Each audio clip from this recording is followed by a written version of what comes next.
If I know one thing, I know that if nobody else got me, half-price books got me. All right, welcome back to the Mankheads Podcast. I'm your host, Emma, and today we are talking about half-price books because I feel like it, and I love it there. Half-price books is my happy place, my home away from home, if you will. So I'm going to talk about why I love it, and then show you some of my prized possessions that I have found at half-price books, some of my favorite things that I have found. Half-price books to me is it's like thrifting for books and movies and records and stuff. It's particularly nostalgic for me because I spent a lot of time there with my mom and sister. They're in Barnes and Noble. Those are the places we would go and spend hours and peruse through the aisles of books and CDs and records and whatever. In high school, it was one of my go-to hangouts. If you were friends with me in high school, we probably were either going to the movie theater or going to half-price books, or both. Never rule out both. Maybe some bubble tea in there too. Oh yeah, in my hometown, there was a bubble tea place right next to, not right next to, but catty corner. It was near the half-price book. So that was always a solid move. Go get some bubble tea, head on over to half-price books, see what's up, see what's poppin'. You know how there's that meme about how going to Target is feels like going home? I actually don't know. Is that a thing anymore? But it was for a while, and I full-heartedly agreed with that. I love going to Target. Target also is very soothing to my soul. But even more so than Target, half-price books is my happy place.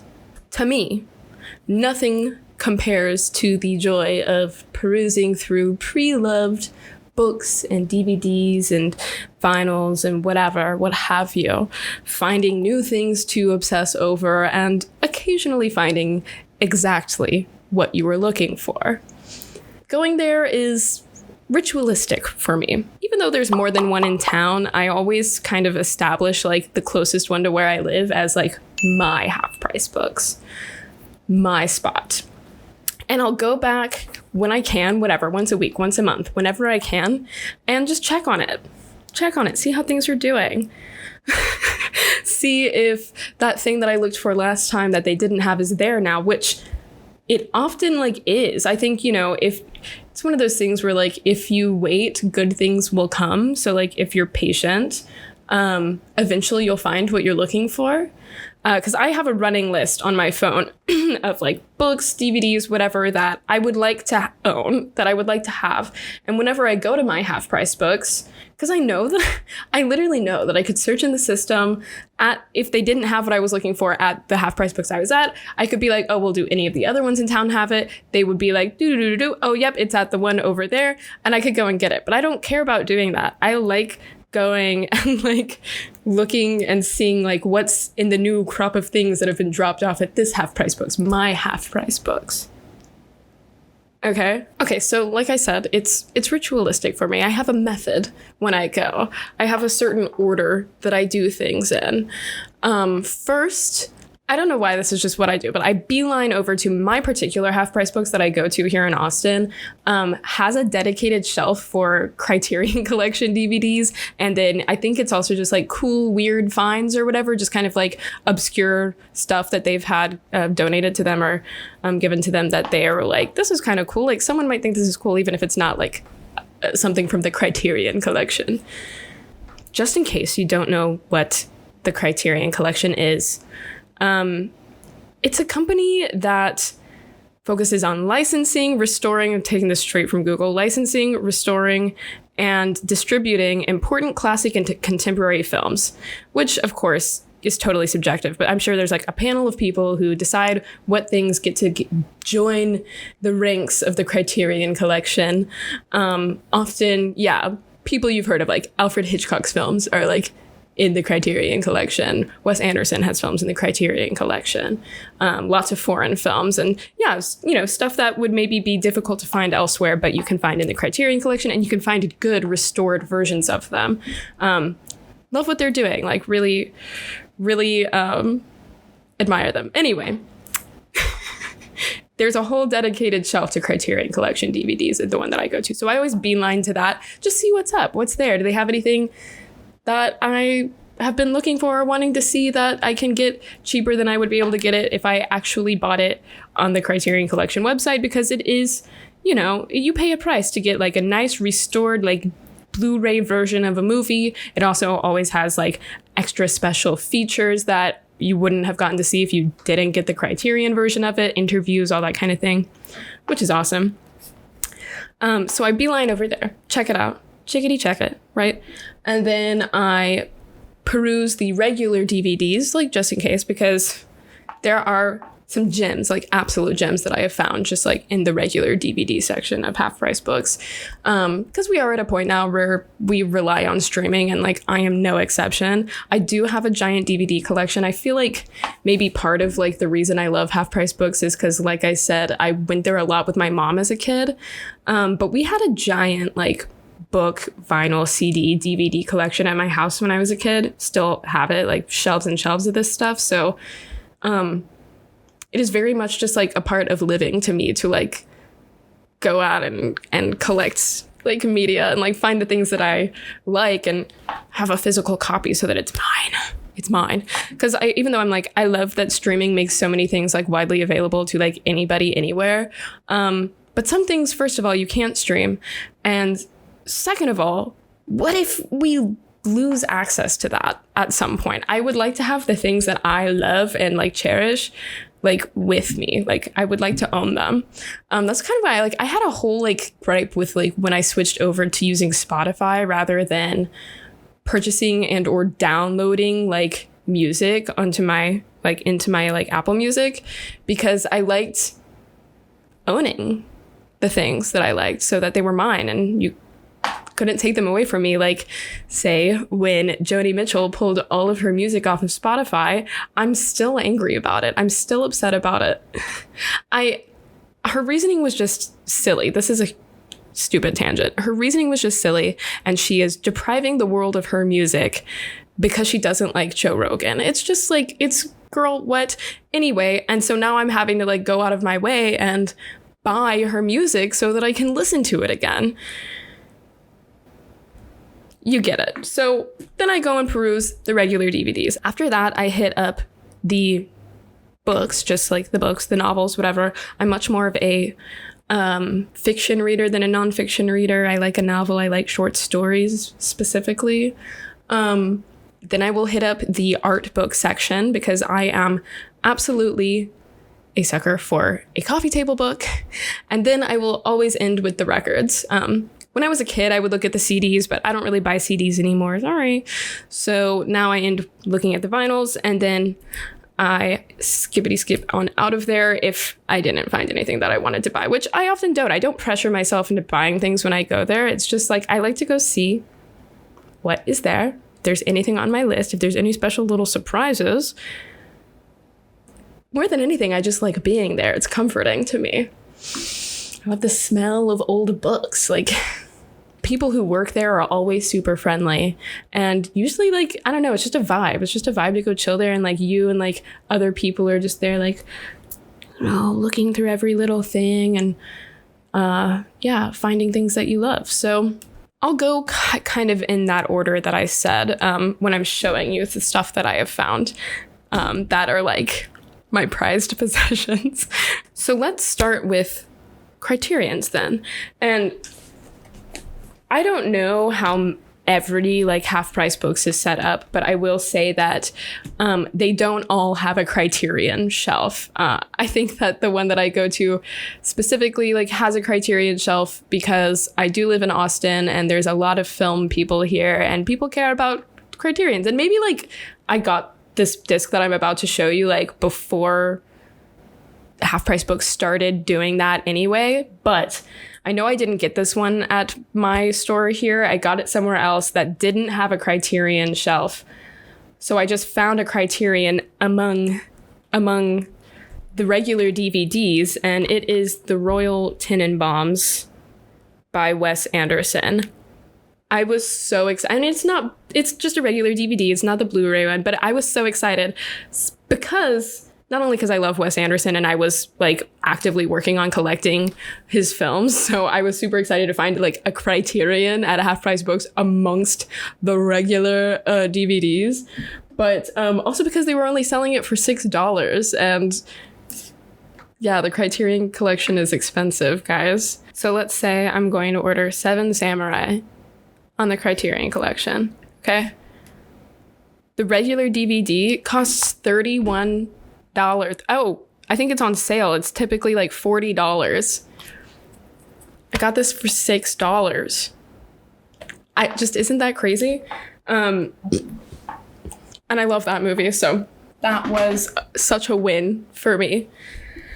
Moving on to regular DVDs. So a while back in season 2, we had an episode, myself and Diego, my co-host, had an episode called Deep Cuts, in which we talked about the prospect of the digital dark ages and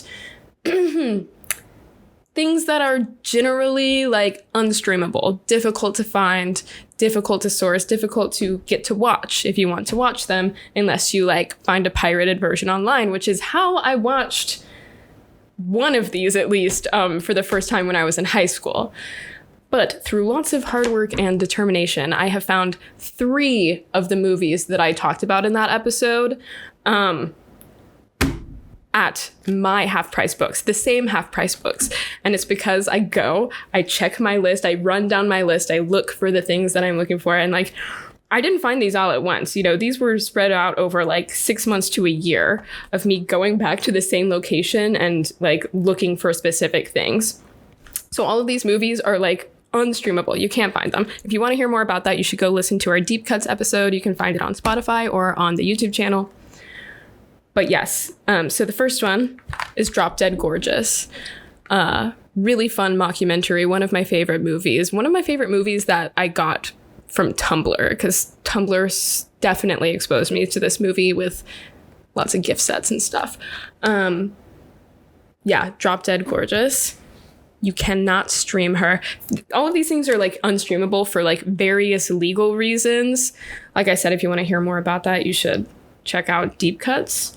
Dogma, one of my absolute favorite films. It's a Kevin Smith film. Yeah, I'm really sad that this is like inaccessible, because it's really funny. And I think that like it has such like cult classic potential. I mean, it is a cult classic, probably, I guess, to me, if you're me. And then the last one is Cocoon by Ron Howard. It's an epic sci-fi film from the 80s that is super fun to watch. I was so happy to find this, because this is really hard to find. I mean, all of these are hard to find on DVD, granted. This is also very hard to find. And it's a whole thing where like you have to try and buy like the DVD online, and it'll come from like a different country, and it might not work with your DVD player and all this stuff. Like, anyway, so I was really lucky to find this. Yeah, and for half book prices, I mean, like, it's probably not half the price that it like originally cost, actually. For some of them, like, actually, I think it is. Dogma was $5. Drop Dead Gorgeous was $6. Cocoon was $9. So it was the most expensive one, I think, because it's a Ron Howard film, and like people actually like know who he is and care about. Okay, moving on to books. So like I said, I love short stories. So that's like kind of one of my favorite things to try to look for, like collections of short stories at Half Price Books, because I do have a very Gen Z attention span, which is to say that it is non-existent at times. My mind flits from one thing to another without finishing a thought sometimes. So, and I love reading, but I'm not the most voracious reader on the planet. Like, I just don't have the concentration for it sometimes. But that's why I love short stories, because they're a really good way to sample an author's writing. And, you know, instead of like saying, trying to finish a chapter so that you can close the book and go do something else, you can finish the whole story and then like move on with your day, and not have to remember like what was going on when you open the book back up and start the next story. Love that. So some of my favorite short story collections that I have gotten at Half Price Books, we have 9 stories. We have 9 stories by J.D. Salinger. Really great collection of stories. The first one is particularly hard-hitting. I feel like when I read this after buying it at Half Price Books, I was like, I feel like I read that first story, which is called A Perfect Day for Banana Fish. I feel like I read that in some English class in like middle school or high school or something, but I don't know when. It just seemed so familiar to me. Anyway, I really enjoy J.D. Salinger's writing. I haven't read a bunch of his stuff. I read Catcher in the Rye, Franny and Zoe, and this. This is probably my fave, though. Like, I've reread it a couple times. Okay, next. And this one is actually recent. I just bought this, and already read the whole thing, but it's called The Safety of Objects by A.M. Holmes, who was a really big writer, I think, in, like, the 90s. Yeah, she also, like, was a professor at various, institutions with clout that I don't remember. She taught in the writing programs at Columbia, the New School, and NYU, and she also began the creative writing program at Princeton University. I was really happy to get to read this. I actually didn't really know much about her. I hadn't heard of her until I was reading a collection of essays by David Foster Wallace, and he mentioned this collection of shorts. I was looking for a new collection of shorts to read, and I'm really glad that I picked it up because it was really interesting. And upon reading it, so of course me and every other pretentious girl is really into Otessa Moshfegh right now, and I am no exception. Yeah, I love her work. I've read My Year of Rest and Relaxation, I read Lapvona, and I read Homesick for Another World, which is Otessa's collection of short stories that she has published. And after reading this, which obviously came out like years and years before that, I am like, there's no freaking way on earth that Otessa has not read some of this author's writing, because I can just like see how this could have been like really influential for her as a writer. Darkly comedic stories that have to do with kind of just middle class suburban dysphoria. It also kind of reminded me of like the movie American Beauty. It's kind of the same vibe. But yeah, really interesting collection of shorts. Glad I picked it up. Then, of course, like I said, I am a sucker for coffee table books. I love a big book with big, beautiful pictures that I could sit there and flip through whenever I feel like it. This book is just one of my prized possessions. It's probably the best thing I've ever found at Half Price Books, and maybe will ever find at Half Price Books. Like, I might not ever top this, okay? But I found it in the art book section. I particularly, because I'm a photographer, I like to look at the photography books. I like to see if I can find books that have a nice collection of a photographer's work with beautiful glossy pages, so I can flip through them and see big blown up versions of their photographs and just admire their work. Now, this is not one of those books. This is the most random thing. It was just calling to me from the bottom shelf of the art book section at Half Price Books. And here it is. It's called Leg Art. Leg Art. It's full of pinup photos, basically from like the 30s onwards. Of actors and singers and dancers, lots of public figures. I mean, we've got Jane Mansfield here, we've got Ava Gardner, we've got, oh yeah, there's Joan Crawford. So many people. I mean, like, other people, I don't know who all of them are. I don't know who everybody in old Hollywood was, but I know a fair amount. And this has the heavyweights, the heavy hitters, and more. Just lots of beautiful ladies showing off their legs. Like, it's so funny. It's so random. It kind of takes you through the history of Hollywood a little bit too, in the text portions of the book. Let me find like a good example page for you. Okay, here is a full page photo. It's Betty Grable. That is a famous pinup photo. I'd seen it before, probably just because I was like all up in Tumblr when I was younger, but yes, Betty Grable, the caption reads, Betty Grable in the most famous leg art photo ever taken. This shot by photographer Frank Powalny went all over the world with the American GIs of World War II. So people probably like saying like soldiers took this picture with them overseas, which I think is hilarious. But yeah, this book is like a Tumblr post of a book. I have a thing that I say, and I call things like Tumblr posts sometimes. Like there's some Taylor Swift songs where I'm like, that's not a song, that's a Tumblr post. So when I'm talking about something being a Tumblr post, I mean that it is aesthetically contrived. It is consciously fitting within an aesthetic, or like, yeah, I don't know if that makes sense. Like it's aesthetically contrived.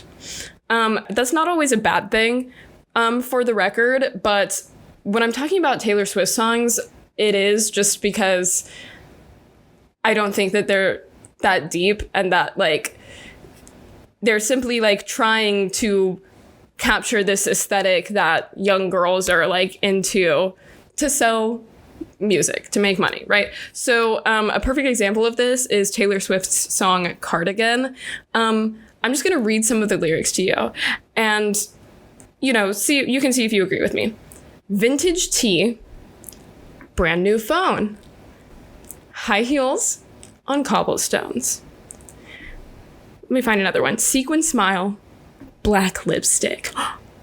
Those are buzzwords.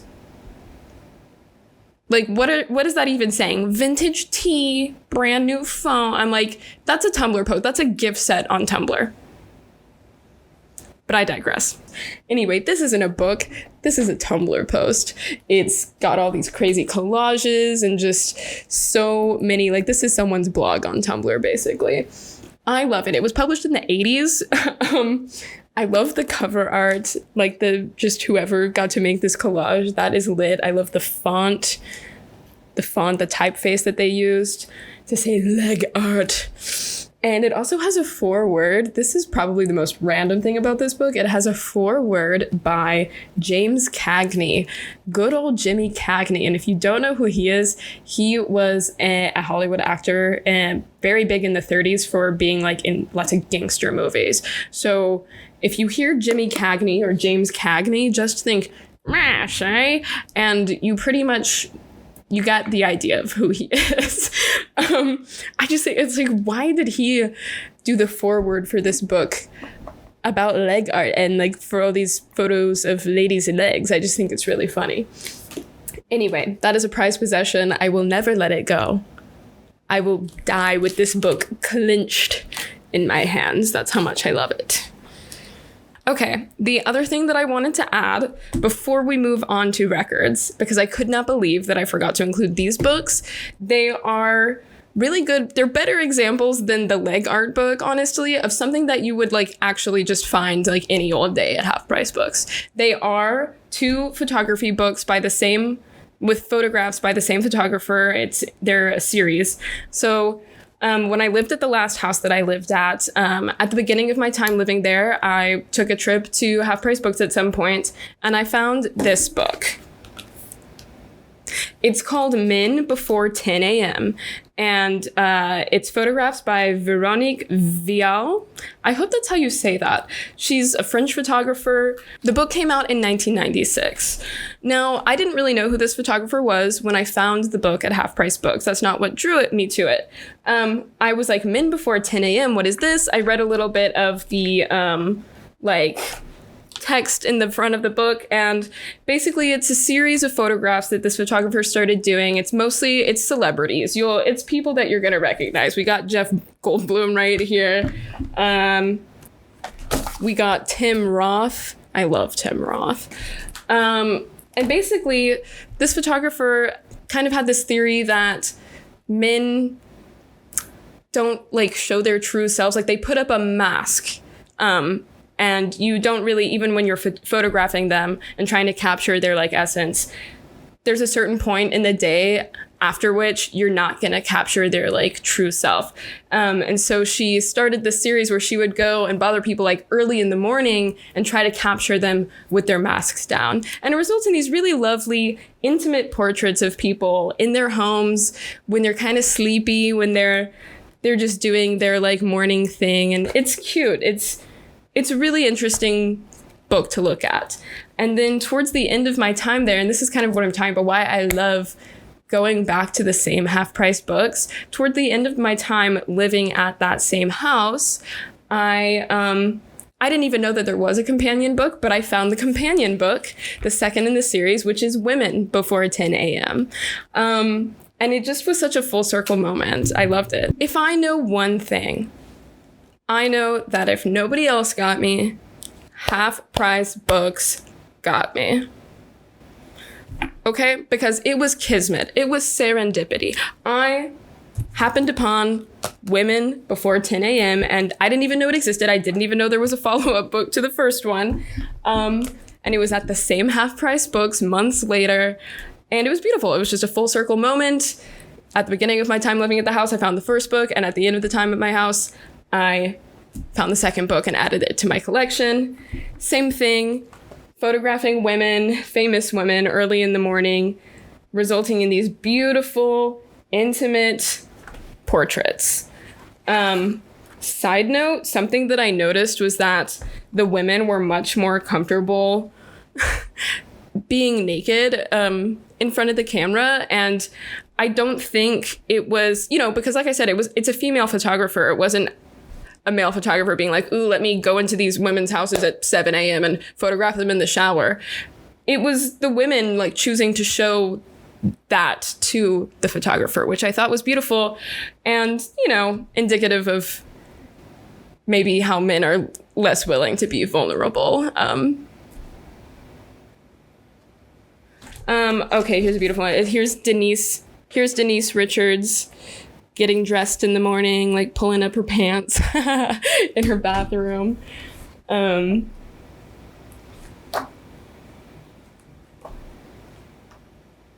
here's some beautiful portraits of Patricia Arquette chilling in her bed, looking all moody and stuff. Anyway, I love these books. I was so happy to find them. They're some of my favorites. Moving on.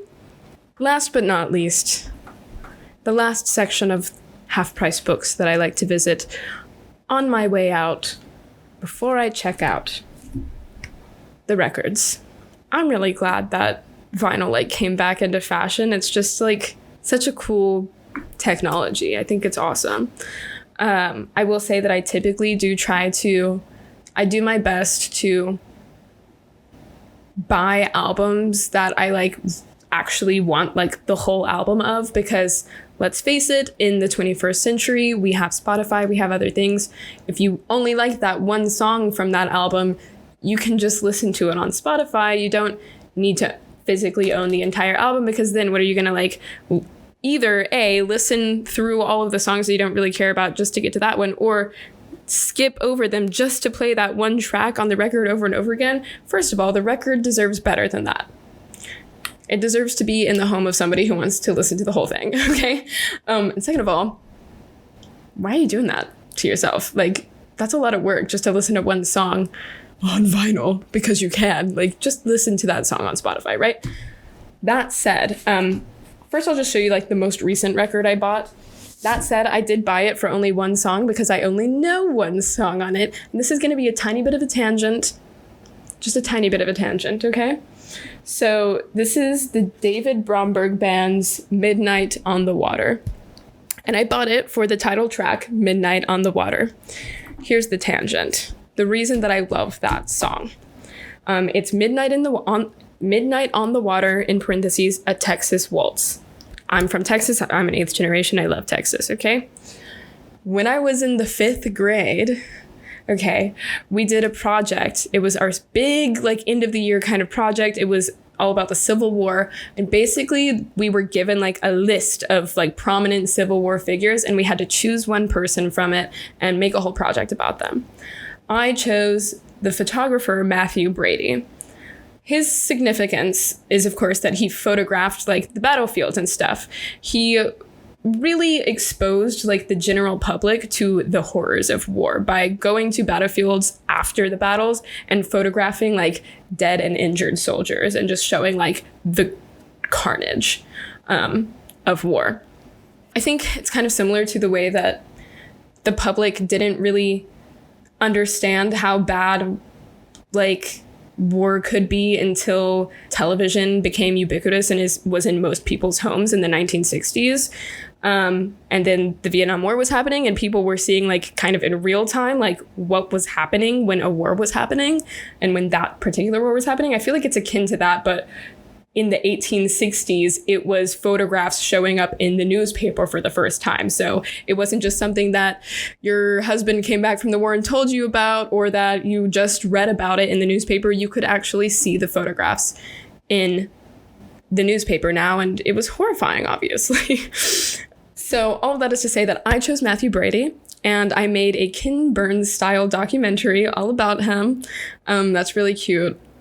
When I think back on it now, if you don't know Ken Burns is a documentary filmmaker who is really good at just, I think that you might think that they're kind of dry if you try to watch some of his documentaries, but he makes like really crazy, well-researched, in-depth documentaries. Basically, the style is like voiceover with, sometimes they'll have like interviews with like talking heads and stuff, but it'll mostly be like voiceover kind of almost in a narrative way, like telling the story of this thing. Like he has one all about baseball and it like tells you the whole history of the sport of baseball. There's one all about country music too.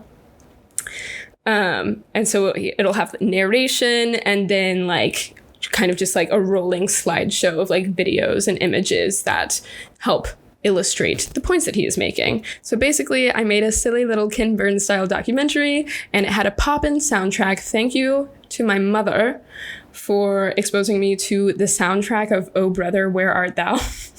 Which has some bangers on it. And then also to Midnight on the Water by the David Bromberg Band, which is a beautiful instrumental waltz that turns into, and it's like slow and melodic and just like, like it makes me feel wistful. Like, when will my husband return from the war? And then it turns into this fantastic jig at the end, and it's just the best. Anyway, so I got this the last time I was there because I saw it and I was like, it's only $6. I can't not. I can't not.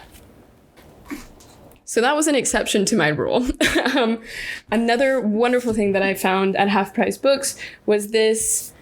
It is only there's only two songs on it. One side has Rhapsody in Blue and the other has the ballet from An American in Paris. So it's a fun pair. It's both Gershwin tracks. Actually, I don't know if it's the ballet. It's just An American in Paris. But anyway, it's fun to listen to. I like that it just has these two songs. I love this. I just think it's pretty. It's a Tumblr post. Sorry. And Rhapsody in Blue is playing in the background of that post. And then last but not least, this is a gift that my mother gave me, and you can't tell because of this, but I didn't purchase it myself.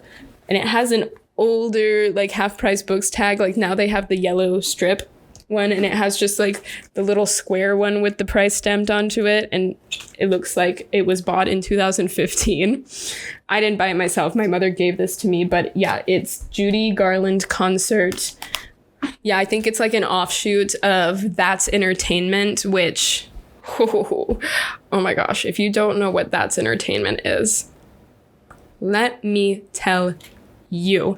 Let me enlighten you to the wonders of That's Entertainment. To me, That's Entertainment is like the movie version of going to Half Price Books. It's like a clip show of all of MGM's glory like days from the studios, from like the days of the studio system.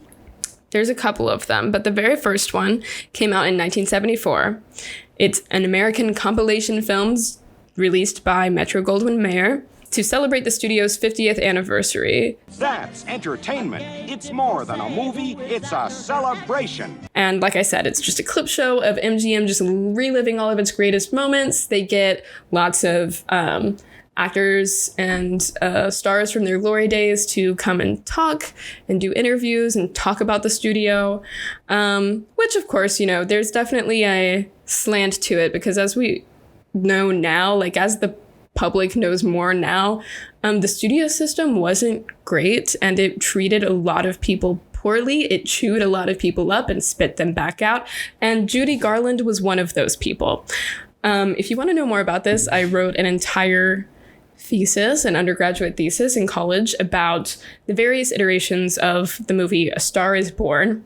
But I spent a great deal of time talking about Judy Garland specifically and her career because her career is so just exemplative of like how bad the studio system was and how terribly it treated people. She was only released from her contract after she tried to commit suicide multiple times. So, but anyway, this is really fun to listen to. It's just like being at a concert of her singing all of her great Play Your Heads, like play your heads, girl, over the rainbow. Isn't it beautiful? Anyway, watching That's Entertainment gives me the same feeling. It's like that's a comfort movie to me too. And like it gives me the same feeling as walking through the aisles of Half Price books. It's old, it's familiar, it makes me happy, it makes me laugh. Like I get surprised. I see something new every time that I missed the last time I watched it. Like, yeah, I love That's Entertainment. And so that record was a gift from my mom. And that was such a my mom gift to give me. So I love that. I don't really know how to conclude this. I just kind of wanted to wax poetic about Half Price books. It is such a happy place for me. It truly brings so much like comfort and joy into my life if I'm having a bad day and I just like hop on down to Half Price books and like take a little walk, do a couple laps. I always feel better. I don't ever want bookstores to go away. I will be really upset if like we ever are in some sort of Fahrenheit 451 like situation where nobody is reading anymore and we're getting rid of all of the physical copies of books. I just think it's important that we preserve those things. So, and as much as I love Barnes & Noble, it's expensive sometimes, like depending on what you're getting, it can be very expensive. So I love having the option of going to Half Price books and finding things that may be a little creased. Somebody already read it, somebody underlined this or highlighted that, but it's still perfectly good and it's looking for a new home. I can be that person. I can adopt that book or that DVD and add it to my collection where it will stay until the end of time. Anyway, if you enjoyed this episode, let me know. Let me know what else you're interested in hearing about. I am planning an episode all about vampires to come out sometime mid-October with some very special guests. And yeah, find us on Instagram at Mankheads Podcast. If you're feeling generous, you can like this video. You can subscribe to our channel on YouTube at Mankheads. Yeah, stay tuned for the next episode and have a good week, fellas.